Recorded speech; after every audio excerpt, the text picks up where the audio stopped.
My name is Ignace. I am a musicologist and in charge of the section of ethnomusicology in the Royal Museum of Central Africa. Our service contains several compartments. There is a collection of 8,500 African musical instruments, mostly of Central Africa, and a collection of 36,000 recordings. Part of the work in the section here is of course the valorization of the recordings and the musical instruments.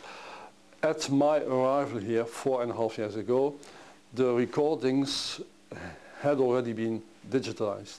But when I came here, this was not the case with musical instruments. So I tried to digitize the musical instruments as well. The ultimate option with the two collections is to match the data of the recordings with those of the musical instruments. Actually, we are finishing the European project MIMO, that means Musical Instrument Museums Online.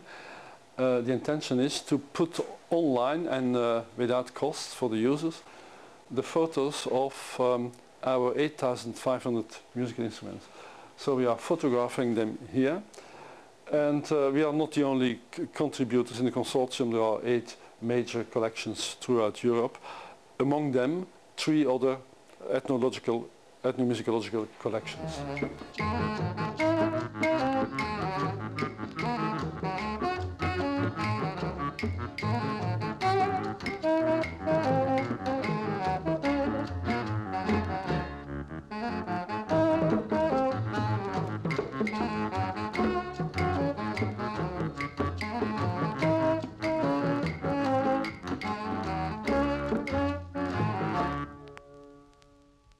We are here in the heart of the ethnomusicological laboratorium, the sound archives.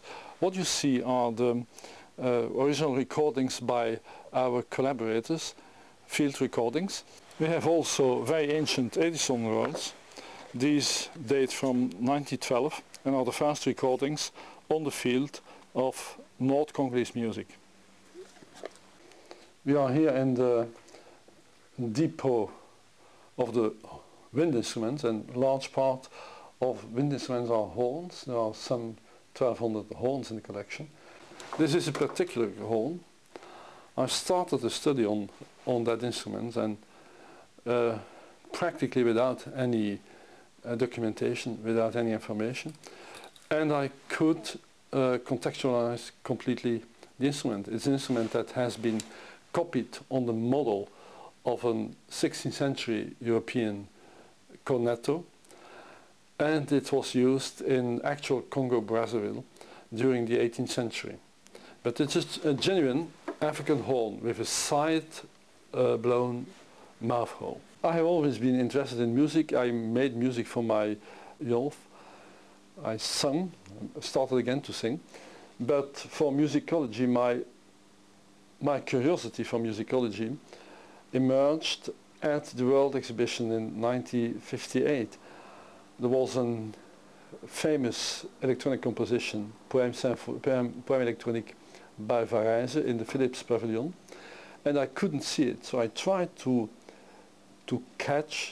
find this unheard music, and that's what I did and continue to do since that time. I always tried to find music that wasn't heard, or from very exotic peoples, or ancient music. That was my first main interest, and that brought me to musicology. I'm only in this job for 4 years.